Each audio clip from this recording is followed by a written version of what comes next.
Hey there, my name is Kelly Dale with Off the Beaded Path, and this is your Must Know Monday for Monday, December 16th, 2019. In last week's video, I wore these earrings and I got quite a few comments on those earrings, so I wanted to show you how to make them today. They're really simple to make. They're a fringe earring, but as you can see here at the top of the earring, there's a metal finding. So I wanted to show you those findings and to show you how you can quickly and easily make an earring with them.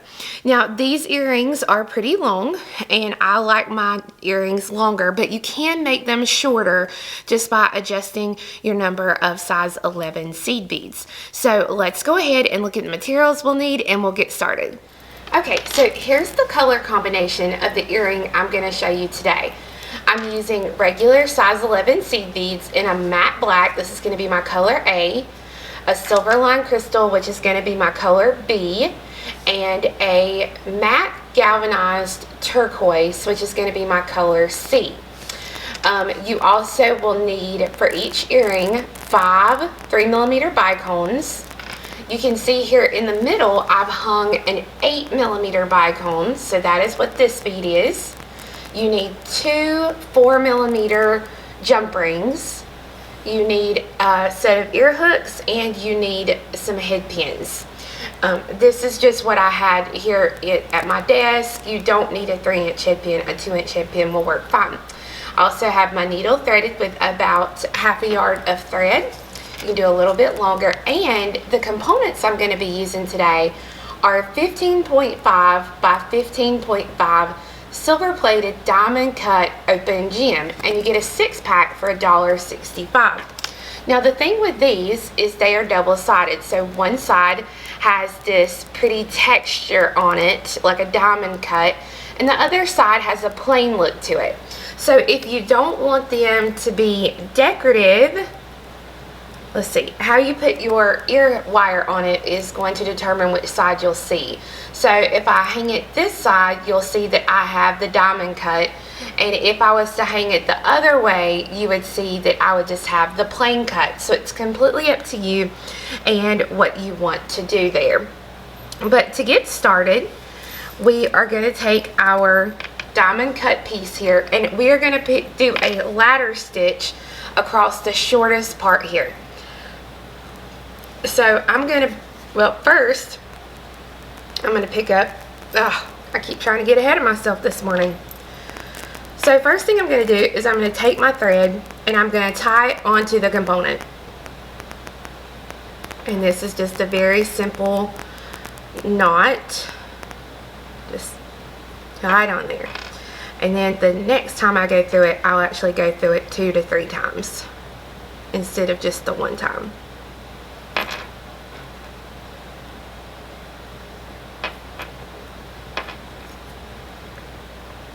Okay, just pull it and make sure it's secure, and then you're ready to start. So I'm going to pick up 2 of my A's, and I'm going to take my needle and I'm going to come through the open part of the gem, and I'm going to kind of put my thumb back up there so that the beads can't go under the component. And then I'm going to take my needle and I'm going to come through the second bead that I added, which is going to be this bead right here. So if you're doing this right-handed, it's going to be the bead that's going to be to your right. If you're left-handed working this way, it's going to be the bead to your left. So now I want to straighten these up, so I'm going to go down through the first bead and then up through the second bead once more.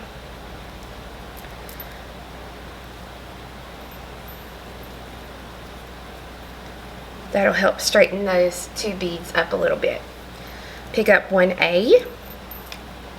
I'm going to come under the gem here, and I'm going to leave my hand or my thumb there so it won't allow the bead to go under. And then I'm going to come right back up through the bead again. Okay, so that's 3 beads. I got to have a total of 5. So pick up 1 A.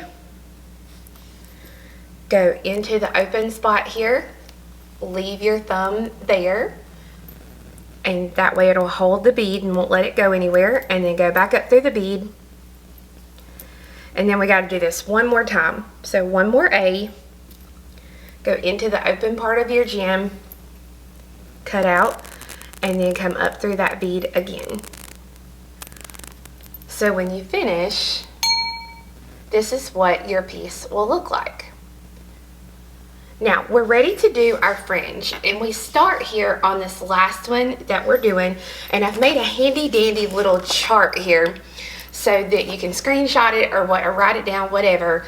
This first row that we're going to do is going to have 14A, 3B, 13C. Yes, this is a bicone, don't judge. A bicone, and then 1C, okay? And I'll show you how to do that. And then the next one is these counts, and then the middle are these counts. And then when I do these last two, it's just bumping back. So I'm going to lay this right here.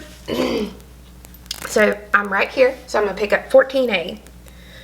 1, 2, 3, 4, 5, 6, 7, 8, 9, 10, 11, 12, 13, 14. Okay, 14A, 3B.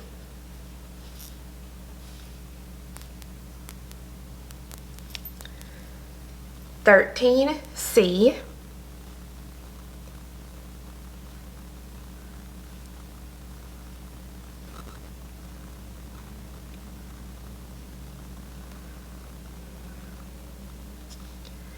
Okay, then one bicone and 1C. Now I've got to let these beads get caught on everything. That's a requirement. So now I have my first string of beads. So what I'm going to do right here is I'm going to skip the C, the last C that I threaded on. And now I'm going to take my needle and I'm going to come all the way back up through this piece. So I'm going to go through my bicone and then all of my seed beads. Now you won't be able to get through all the seed beads at one time. So just pull it through, and I'm going to keep my needle, I'm going to keep my fingers here to kind of hold this in place so it doesn't go everywhere. And then I'm just going to put my finger down here and pull this thread straight up so that now you can see it's pulled up nicely. I'll just continue up to the top. Now when I get to the top, I'm going to go through the bead here at the top that I was coming out of to start originally. And now I'm going to take my needle and I'm going to come down through the second bead there of my set of 5.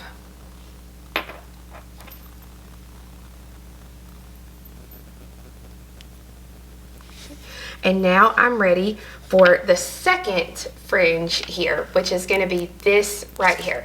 So this is going to be this line. So I need a few more seed beads first of all. I don't think I told you in the very beginning how many seed beads you need, and I apologize for that, but you only need about 2 grams of each. Not even that.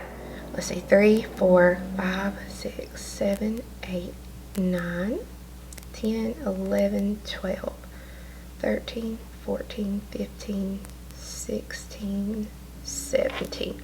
Okay, so 17A, then it says 3B. So 1, 2, 3, 14C,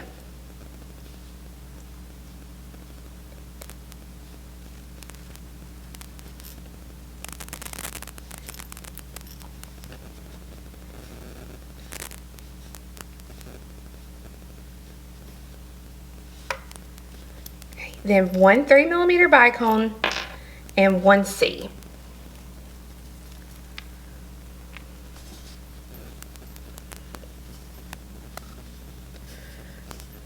Okay, so again, I'm going to skip the last C that I added, so I'm just going to kind of pull it back. I'm going to take my needle and I'm going to come all the way up through that stack of beads again. So I'll only put on a few or go through some. I'm going to hold it down against my tray here or my mat so that way they don't go flying everywhere. And then I'm going to continue to go through the rest of the beads on this row. Be careful that you don't skip any beads because you'll be able to tell it. So then I'm going to go through my bead here at the top, and then I'm going to take my needle and I'm going to go through the next bead here in that row.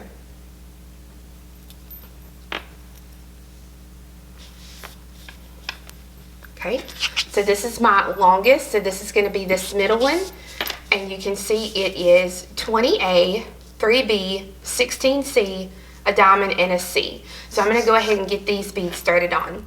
Okay, so I have my row of beads added here for the longest piece. And again, I'm going to do it exactly the same way. I'm going to skip the last C, and I'm going to come up through the whole row.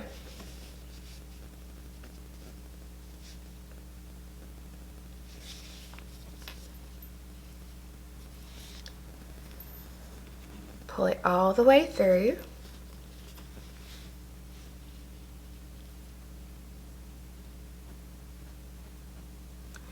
And remember, don't skip any because you'll be able to tell it.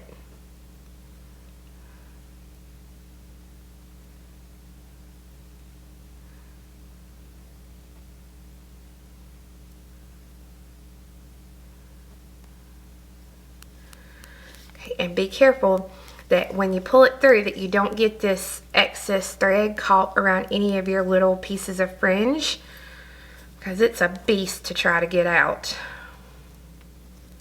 Okay, so I have my third fringe done, and I'm going to take my needle and I'm going to come down through my next bead here on that row.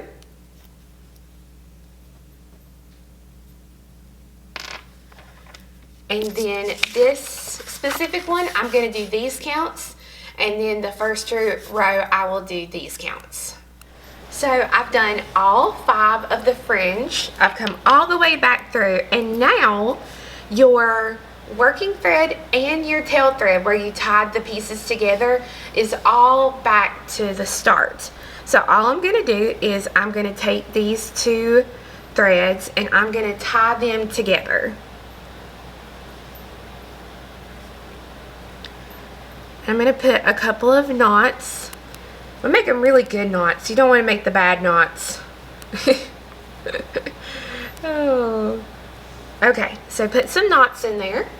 And then I'm going to take my working thread and I'm going to run it back down through some of the fringe here. And I'm going to trim this off, and then I'm going to put my short tail thread onto a needle and run it down through and get rid of it as well. So once you have your threads trimmed off, you're then ready to add the bicone if you'd like. You don't have to put that in. It can, if you leave it out, it'll be nice as well. It just looks nice. So this is an 8mm bicone, and if I'm turn the wire right here at the top, what's going to happen is it's going to cause the bicone, when I finish it, to be way up here in the top. We don't want that. We want it to be more centered in the piece. So I'm going to use my round nose pliers, and I'm actually going to bring the pliers in pretty far. You can see here it's a little over halfway, almost 3/4 of the way back. And this is where I'm going to bend the wire. So when you bend it, you'll see here, I actually have a good bit of wire here at the top. Now I'm going to trim the wire and make a loop.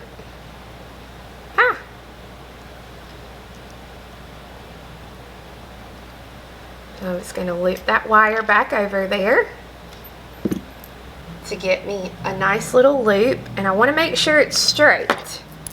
I know that sounds crazy, but you can tell the difference if it's not nice and straight. Okay, so I'm going to go ahead and I'm going to open up the loop. I'm going to attach my jump ring and my little link here. and I'm going to close that. I'm going to grab a hold of the jump ring and hold it up, and you can see now when I put my ear wire on it, that's going to hold it perfectly in place where I want it to be. So now I'm going to open my ear wire. I want the diamond part to be shown on mine, so I'll thread it onto the ear wire so that now I have a complete pair of the Fringe earrings. And you'll see here, this is the pair that I had on at the beginning of the video. These are, they're just black, white, and red. So basically the same thing, just different color scheme. So I hope you enjoyed learning how to make these super simple fringe earrings. We do have the components, the pattern, and kits for sale on my website, which is offthebeadedpathbeadstore.com. So thank you so much for watching, and we'll see you again next time. Bye-bye.